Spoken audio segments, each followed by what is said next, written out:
I'm back again. You missed me, didn't you, after 5 minutes?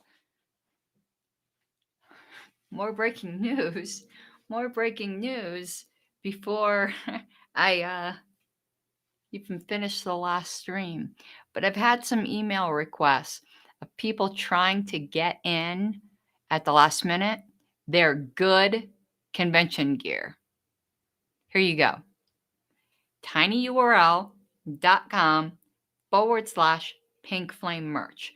You have to scroll to the end because it's one of the last items added. But I'll leave this up on the screen. I've got other work I'm supposed to be doing. Let me make sure, because there was a phone call I was going to have, but I don't think it's going to happen tonight. No, not so far. So, and there's a moth flying around this room that I just want to smash. Get away, get away. Okay, but there's where you get the good convention gear. But words out from a report. It isn't like a leak. I said that like in a really bad way. Official word is out from the credentialing committee that the delegates they are going to report out are the correct delegates from Delaware. And to be honest with you, even though quote unquote 2 lists were submitted there,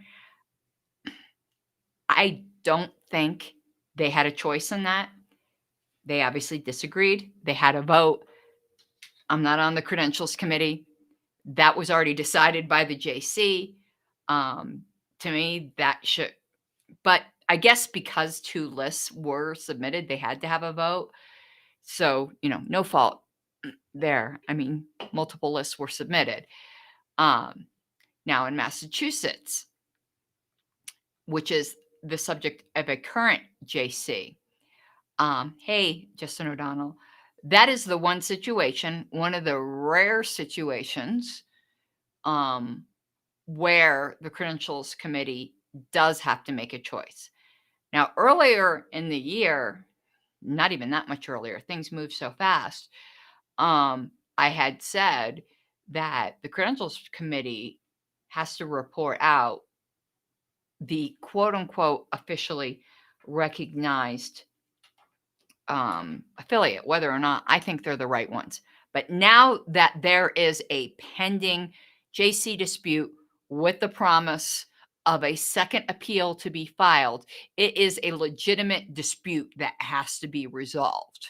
It isn't just some members out here, claiming a dispute. It's an official dispute, I guess. Legitimate isn't the right word.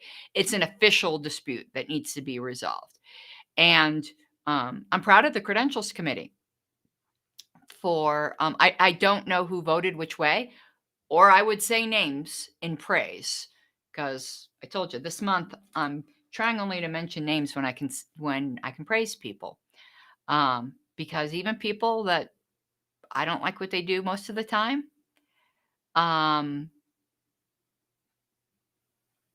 don't have my current copy of RONR with me. I can look it up in Kindle. Let me pull up Kindle. So I don't know what, excuse me. You don't see what's going on my screen. I don't know why I'm saying excuse me to you guys, because you don't see that I just bungled something. I'm pulling up my Kindle app. So I have to see what citations you're talking about. But one sec. I'm going to be pulling up, what did you say, 5921?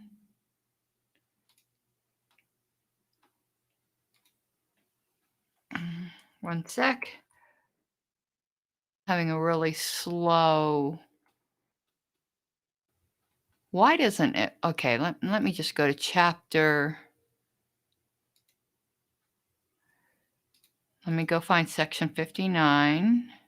Conventions. Here we go. One sec. Here we go. And you said 5921. Let me look that up.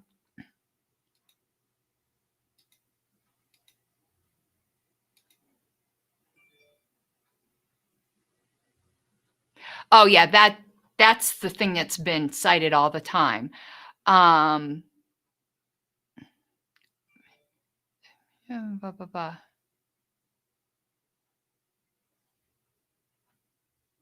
Yeah, I agree with that citation. 5921. Let me look at 5914. 5921 is the one I've been citing a million times, but 5914, well, 5914 is a super long section with a bunch of subsections. I don't know if they cited a subsection, so that would be very difficult for me to tell you what I think, because, like, 5914 has, um, 8 subsections, and I don't know what part they're referring to. 5914 just kinda talks very generally about the responsibilities of the Credentials Committee, but 5921, which I'll read here, which, I've had disagreements with other parliamentarians on, that if there wasn't on the issue of would the Credentials Committee, absent an official dispute filed with the party, either with the LNC or with the JC, um, have the right to choose between, and this is something, my opinion, to be honest with you, is somewhat evolving on, because it's not a situation that comes up very often, even with us. But in Oregon, which was the last time this happened, it was, at the original time, um, both sets of contested boards, neither of them followed their bylaws, or even the spirit of their bylaws, but one set was overwhelmingly approved by the people, the libertarians who lived in Oregon. Um, but in that case, I do think the Credentials Committee, because there was a live dispute and it was unclear at the original time, they threw up their hands, if I remember correctly. This is before my time, and submitted it to a vote of the convention floor. Then the second time in Oregon, and I was there for that Credentials Committee hearing, they considered the, dispute settled by the Judicial Committee. Now, there was a live dispute at that time, and here's where things get super, super messy. And,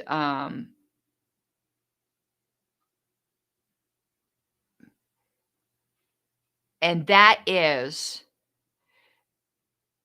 where, a later JC tried to rescind its earlier decision, and Nick said that the, and I agreed with him, that it was like unringing a bell. You couldn't rescind the decision. Um, that was a really, really messy, messy situation. And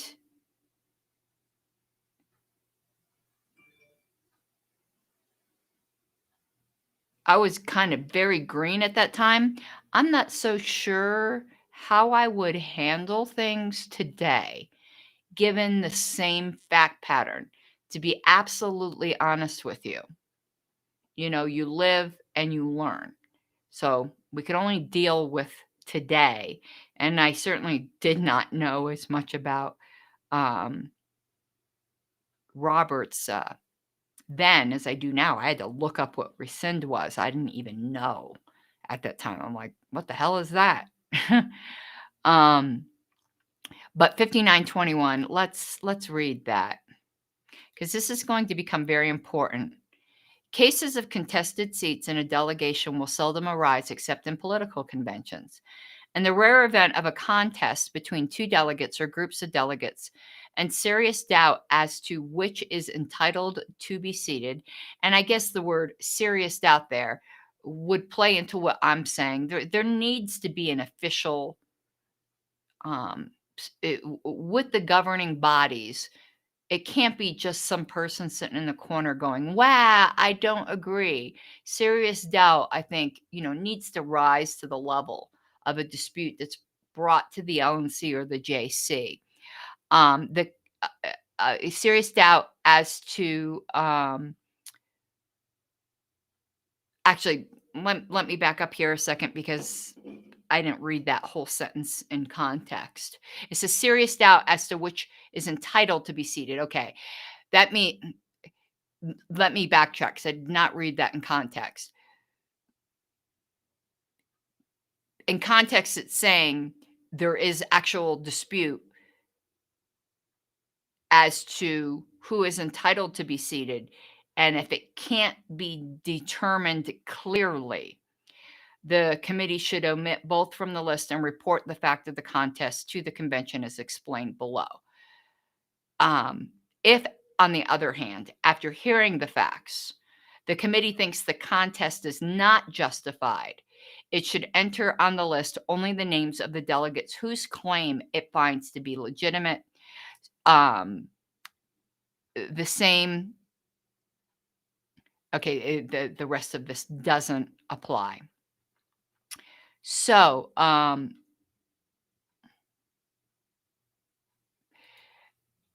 I do think 5921 applies. There is a legitimate contest, and the credentials committee has to determine if it is in serious doubt as to who is right.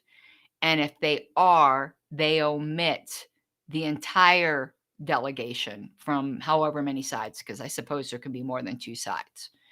So this rendering by the credentials committee, um, well, Ryan, they certainly could have. It doesn't mean they should have defaulted to no members. If they themselves were in serious doubt themselves as to who had the legitimate claim, then they should have. Um, that's their judgment.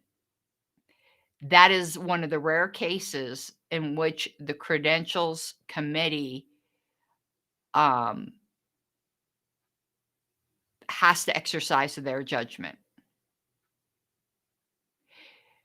Where other people disagree with me, the mere fact that two seats or um, two delegations, like let's just pretend, and I like to use pretend states of Atlantis. Let's say, the state of Atlantis um, submitted its delegates, and some dissident group in Atlantis also did. Um, the and there was a JC case involving Atlantis that was already settled. I don't think the credentialing committee could relitigate the JC case. Of course, could is the wrong word because, I mean, I use the word could sometimes in a very equivocal way. Um, I don't mean could as in ability, I mean could as in justified. Though some people will point to, again, Oregon, where, God, that wasn't so clean. And I'm going to be the first to admit at this point, um, knowing everything I know now, um, Oregon was one of those weird, hard cases in which absolute consistency, I don't think is possible. So I will readily admit that going back and just thinking of everything, there may be some fine points that I am not completely consistent on, because Oregon was just so weird with a JC 4 years later. Um, I re rescinding a prior decision. Like, that was just so weird. It was so completely outside the bounds of what they're allowed to do and what rescind is allowed to do. But, of course, I know this LNC could say, "Yeah, but we think this JC is outside its bounds," and I get it. And, of course, on this one, I agreed that they were outside the bounds, and on this time, I don't agree. So, it obviously all comes down to, perspective, and ultimately, it is going to come down to the delegates at convention. Um, but in the other case, I think it was like the party needs to have finality, and according to that Oregon JC, like a JC 20 years from now could rescind a decision. Like, that's nowhere contemplated in our bylaws. And the JC chair that made the call that that was in order was a litigant in a lawsuit involving Oregon. Like, it was so mm, it was so dirty. It was bad. It was bad. So that was just, hard cases make bad law type thing. So, continuing with Ryan's thing, um, I think the Credentials Committee could have made the argument to default to no delegates, but they obviously didn't think there was a serious doubt as to whose claim was legitimate. Now, obviously, people can disagree with their decision because that is subjective. Um, right. And with Delaware, they had no right to relitigate. So I think that was unquestionably right. With Massachusetts, I think they made the right decision. Of course, other people could disagree without being bad people. Um, both groups cannot have a legitimate claim, though, Ryan. Sorry, this might just be, um, we might just have to agree to disagree here, but parliamentary wise, what you've just said is mutually exclusive. It's either serious doubt or one of them does. If it's logically impossible for both of them to, because there can be only one affiliate and only one set of delegates from the one affiliate. That is the very thing in question right now. Both sets having a legitimate claim is not an option in this equation. It's just logically impossible. There's only 3 possible answers. Report out no delegates, report out, um, let's call it the shade board delegates, or report out the Cordio board delegates. Both of them having legitimate claims just isn't logically an option, parliamentary wise. They both are claiming to have claims, but only one of them, either one of them or none of them is legitimate. Both of them being legitimate, is a logical impossibility. And again, I think you're right, Ryan, that we might be using the word legitimate differently. We might be using that word differently. Non-frivolous does not mean legitimate. Non-frivolous is what allows the Credentials Committee to consider it. Because if it's obviously frivolous, as in something that's already been adjudicated, such as in Delaware, I think McVeigh's list of delegates is frivolous. This is something that's already been decided. Cleanly too, unlike Oregon. I guess that's what I'm trying to say with Oregon. That was so not cleanly. And I know the LNC would dispute with me that the Delaware decision was clean. We're just going to have to agree to disagree there. I think it was very clean, and disagree in Oregon. And again, the convention delegates are going to have the final say. And I think the party membership already as a whole has given its opinion of this current LNC, and they've been repudiated.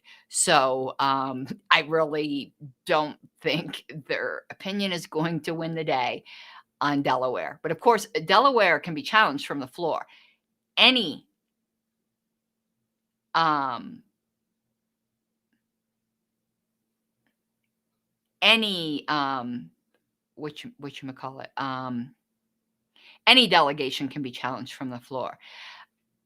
Again, I think you and I we're using words differently.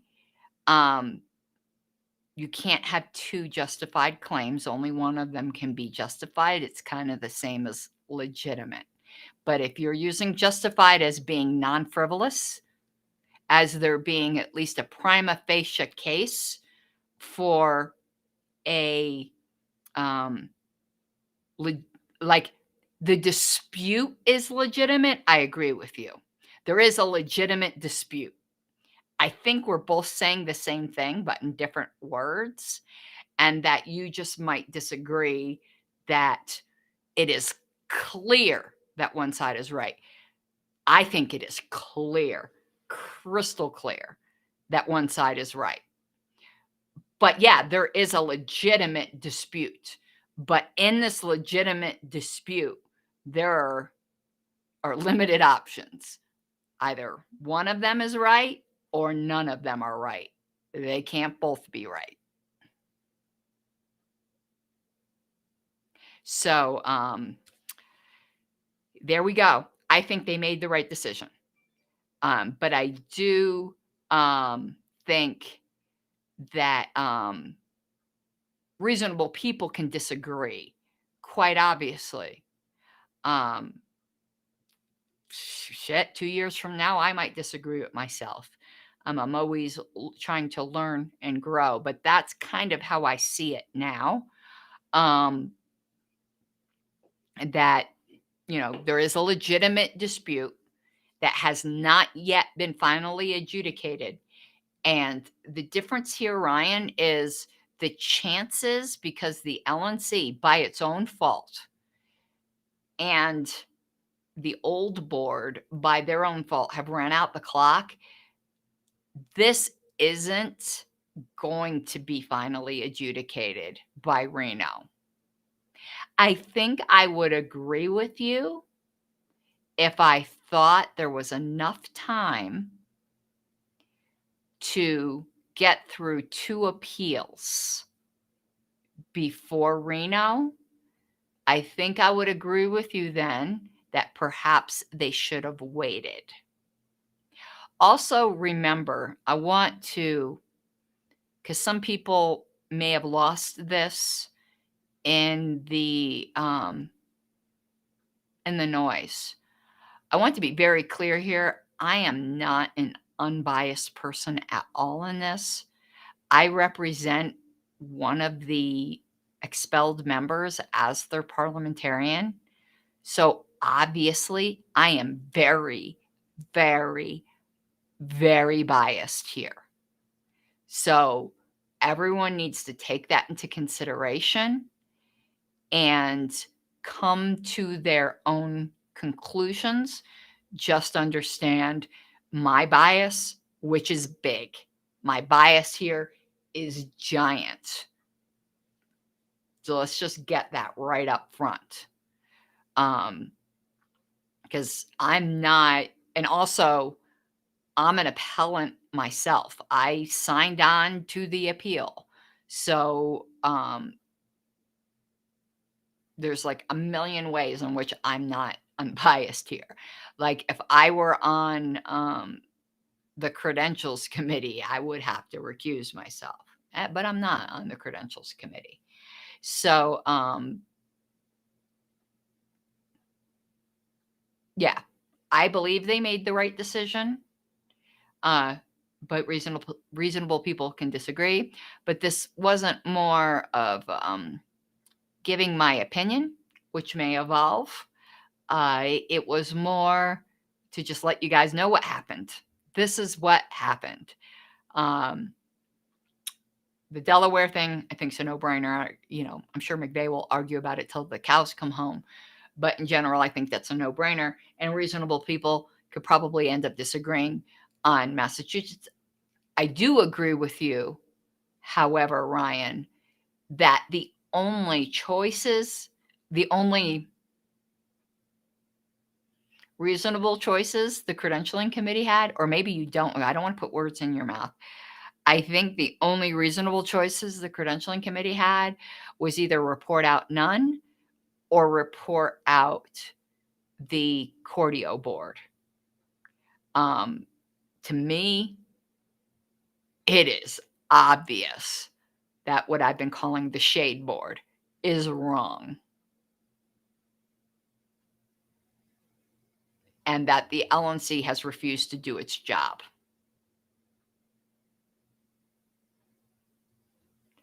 So anyway, here's the fact of the matter. No matter what the Credentials Committee did, it's more of a statement. No matter which or none delegation that they recognized, there's going to be a challenge from the floor. We all know it. If they recognized the shade delegation, there would have been a challenge from the floor. If they recognized no delegation, there would be a motion on the floor to recognize this one, and there would be a motion on the floor to recognize the other one, whoever got to the mic first, and then that would be challenged. Their recognition of the Cordio board, everyone knows, is going to be challenged. So ultimately, it is going to be the convention delegates that are going to decide. What the Credentials Committee has done, though, is said that they have examined the case, and in their opinion, the justified claim is with the Cordio board, but the convention can always overrule that. But I do believe the Credentials Committee came to the right decision, and I do believe in this limited case, because an official dispute is in play, that and this is one of the very limited cases where they are not obligated to automatically recognize who is, quote unquote, presently the recognized affiliate, because that very fact is in dispute and is following the national bylaws procedure for challenging, if that made any sense. If that procedure wasn't in play, no matter how much I wouldn't like it, I would have to say, in order to be consistent, that they would have had to have reported out the other one. But the request for intervention from the LNC, then the subsequent filing of the appeal, and the preparation of the second appeal, we already have the required signatures. But if you would like to sign on, you can email me. I'll get you the petition. Makes this one of those rare situations where I think the Credentials Committee was justified in having to make a decision. And I happen to agree with their decision. Even if I disagreed with their decision, I would think they were justified in making one. I just would have disagreed with the one they made. I hope that made sense. I'm really tired too. This was more, though, just to give you guys the news, because so much breaking news each day. Oh, and I'll do a separate show on this, but oh my goodness, let's move on beyond credentials. Ron Paul is coming to convention. I am gonna do a separate show on this. Not tonight, though. You guys don't need 4 streams in a night. Maybe I'll do it tomorrow morning so that it has its own headline, but that is some big, big news. And you wanna know who did that? It wasn't the LP. It wasn't the convention committee. It was the Mises Caucus. The Mises Caucus got Ron Paul there. That may mean nothing to you. That might actually be a negative to you.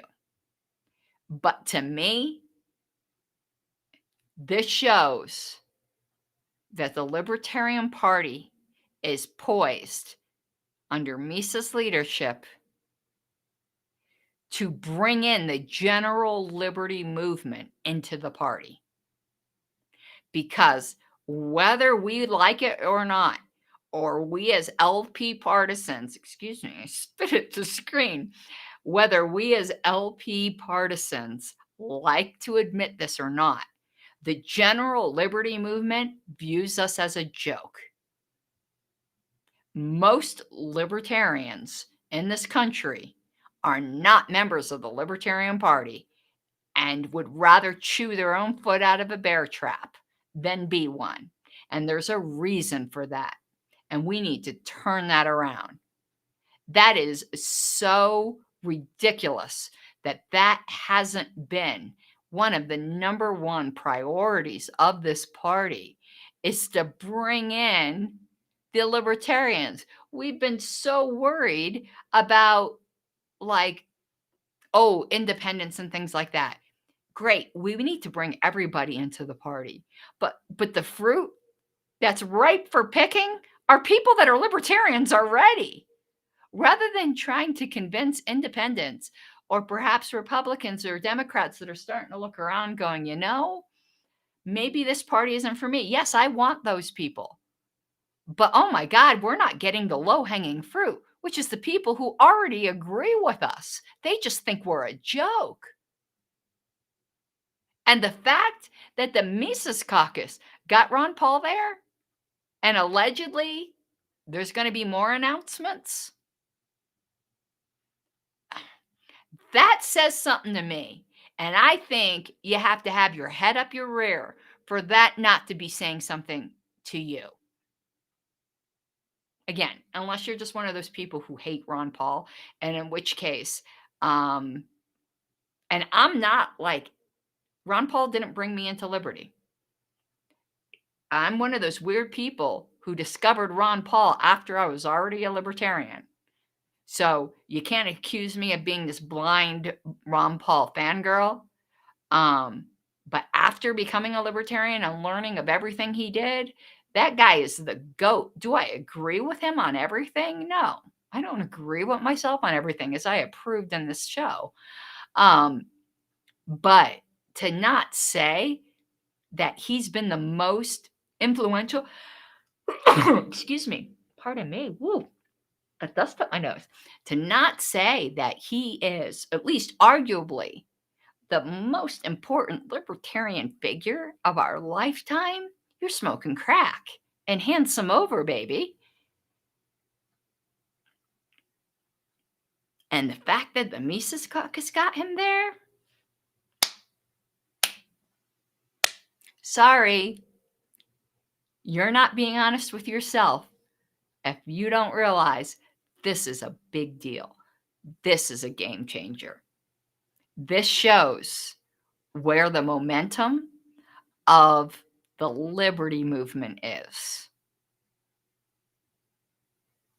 And the liberty movement needs to be part of the Libertarian Party. And the people that are making that happen is not the LNC. It's not the COC.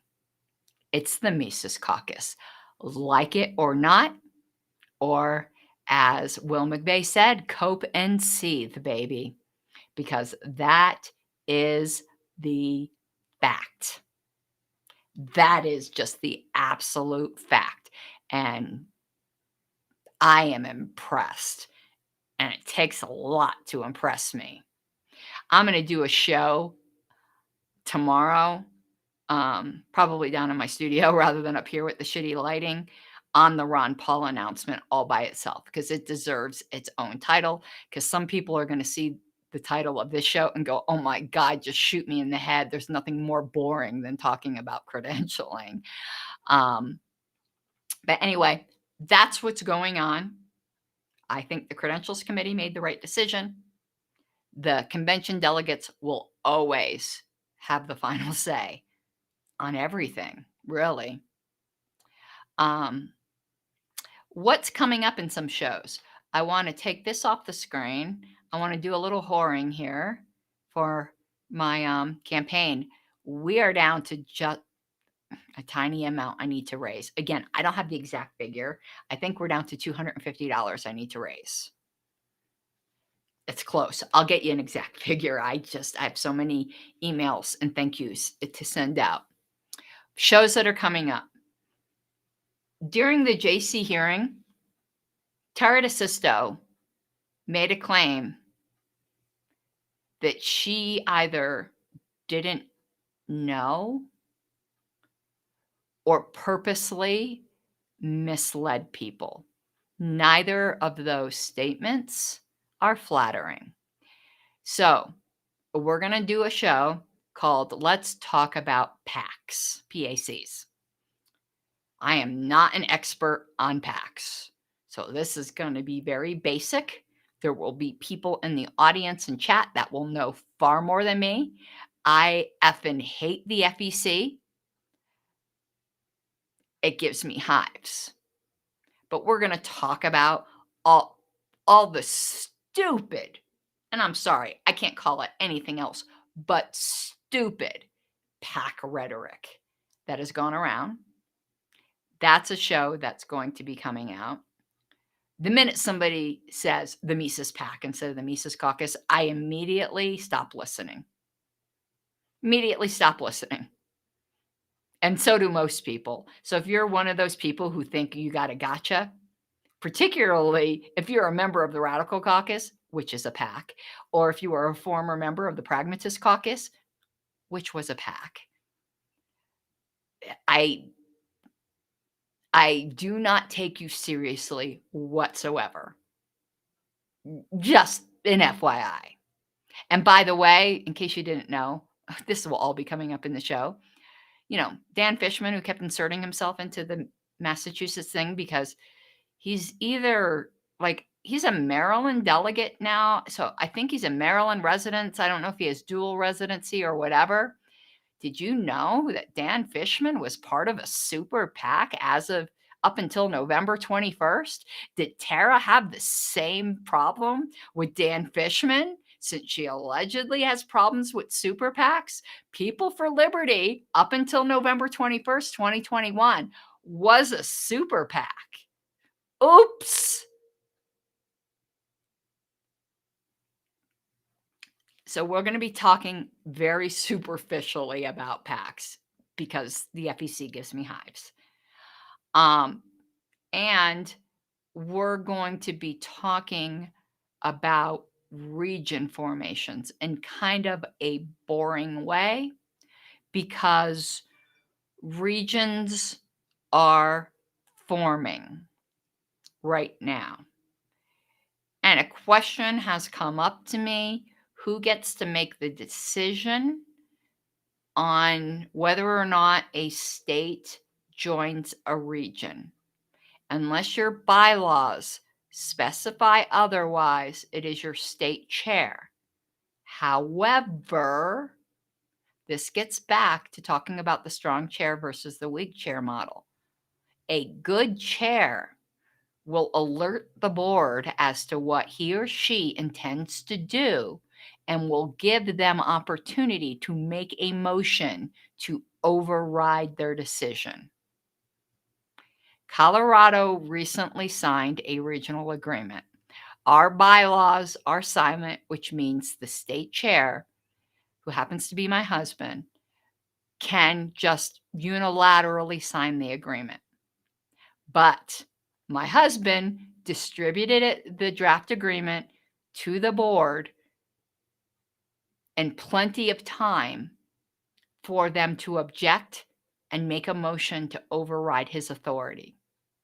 Any chair that doesn't inform their board is not I don't agree with their I'm not gonna say they're not a good chair because they could be a great chair in a lot of other ways. I could say on that point, I do not agree with their governance model because apparently there are some state chairs out whatever. It's not my business. Other state parties aren't my business.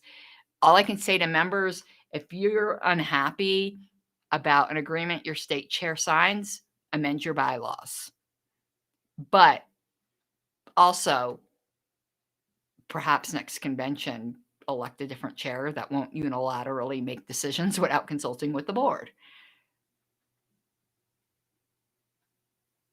You know, a good chair will consult with the board, even if they don't have to. That's just being a good chair, in my opinion. And that's what happened in Colorado. In Colorado, the state chair could just sign the agreement. Don't even have to tell the board they were going to do so, but that's not what happened here. That's a dictatorial move, in my opinion. They don't need a motion. Let me be clear. If the state chair has the authority, because the bylaws are silent, to just sign, they don't need a motion granting them authority to sign. They already have it, but they should give the board enough notice that this is their intention so that if someone on the board wants to make a motion to take away that authority, they can. Just an FYI.